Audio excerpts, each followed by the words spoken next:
Sa isang emosyonal na pahayag, ibinahagi ni Senator Bongo sa Senado habang ginugulita ang unang anibersaryo ng isang kontrobersyal na pangyayari sa kasaysayan ng bansa.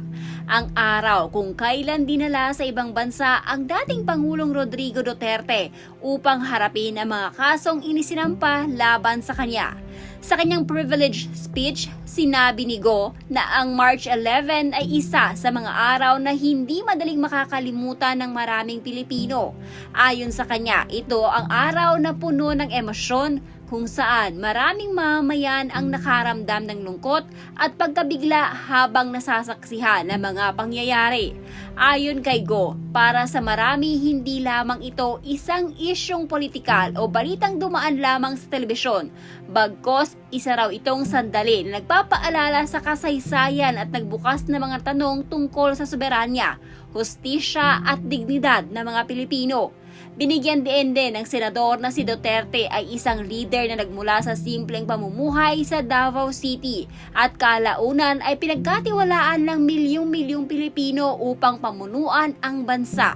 Para sa maraming taga-suporta, anya ang pangyayaring iyon ay hindi lamang tungkol sa isang dating Pangulo kundi tungkol sa taong mismong minsang hinirang ng sambayanan.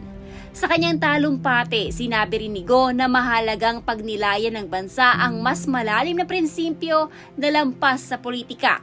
Gate niya ang mga legal na proseso na nakalaan upang protektahan ang mamamayan ay dapat igalang at hindi dapat isantabi.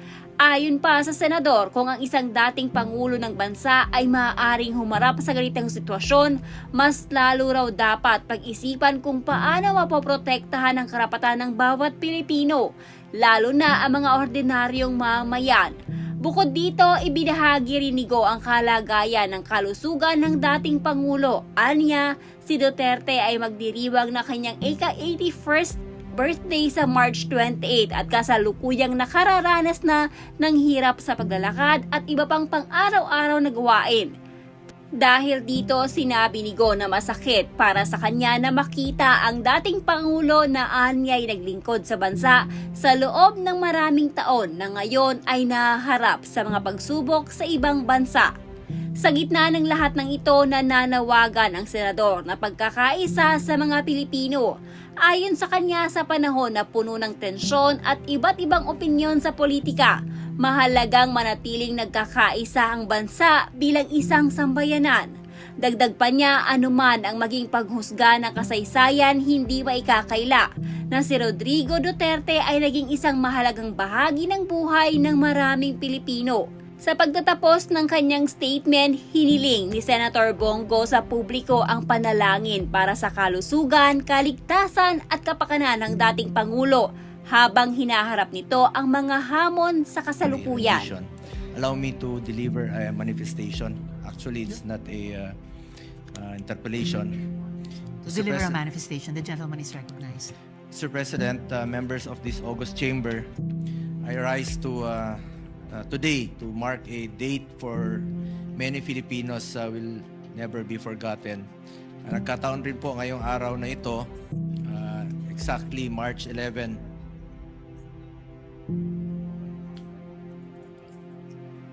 We just want to clear, Madam Sponsor. So my apologies to Senator Bongo not to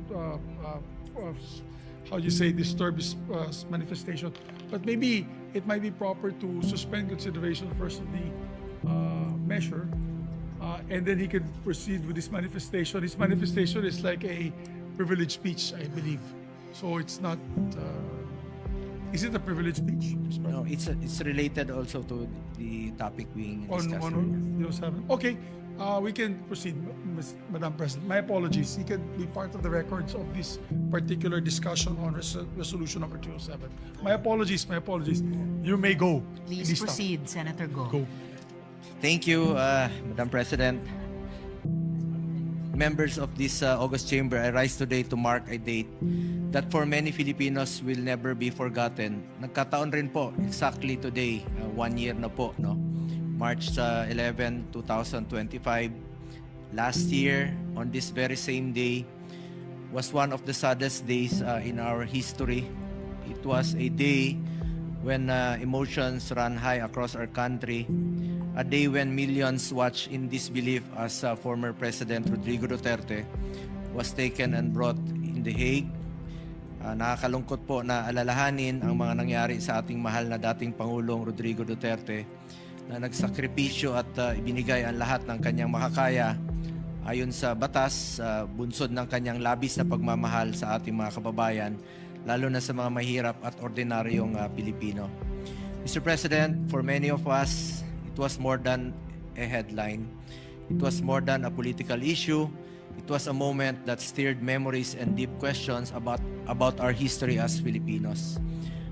For in that moment, we saw not just a former president, but a man who once carried the mandate of millions, a man who rose from his humble beginnings in Davao City and stood at the helm of this country. It is true, Mr. President, that there are moments that divide our opinions but unite our emotions. March 11 was one of those moments.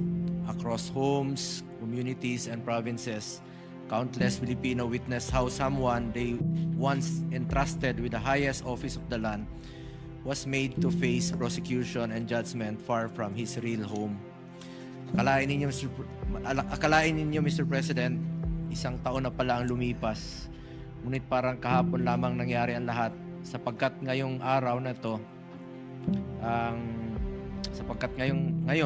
hanggang ngayon po, ay ang kalungkutan at pangungulila ay nananatili pa rin sa puso ng marami nating mga kababayan.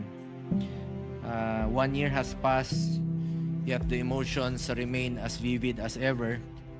The pain, the questions, and the sense of loss are still felt by many Filipinos who remember that moment not merely as a political event, but as a deeply personal chapter in their lives. That is why, Mr. President, in times like this, we must pause and reflect on principles that go beyond personalities and politics. We must ensure that what happened to former President Duterte should never happen again to anyone. No Filipino, regardless of position, influence, or political affiliation, should ever feel that the legal processes meant to protect our people can be set aside or disregarded.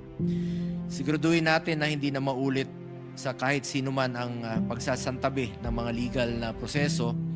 This issue is greater than any of us or any personality. What is at stake here is our sovereignty and judicial independence as a sovereign nation and the dignity of every Filipino. Kung ang isang dating pangulo ng ating bansa ay maaring tratuhin ng ganito, paano na lang po ang ordinaryong Pilipino? Nakakalungkot po, matanda na si Tatay Digong. In fact, yung picture na lumabas dyan na merong oxygen concentrator, totoo po yun. Panahon ng pandemya, bit-bit niya to parate kahit saan siya nag-travel. Alam naman natin na matapang siya at matatag siya, pero kitang-kita ko na rin ang kanyang iniinda. 71 years old na po siya ngayong March 28. At fragile na po siya. At maaring 81 na po siya. 81 years old na po siya sa March 28. Kumbaga harmless at fragile na po si Tatay Digong. Hindi na siya dapat ipinilit ilayo sa bansa. Hirap na po siyang maglakad. Nakasungkod na nga po siya. Maski pagtali ng sariling sintas, hindi na niya maabot. Lahat naman tayo ay tumatanda.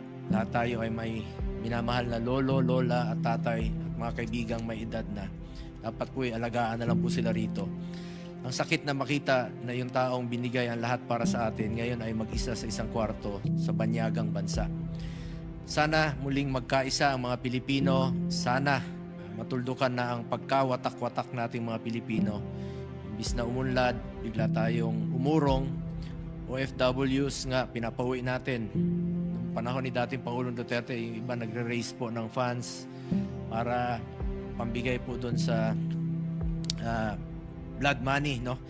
Na para mapauwi lang po yung ating mga kababayang OFWs. Yun po yung ginagawa namin noon, na ginagawan po ng paraan na makauwi dito yung mga kababayan nating Pilipino.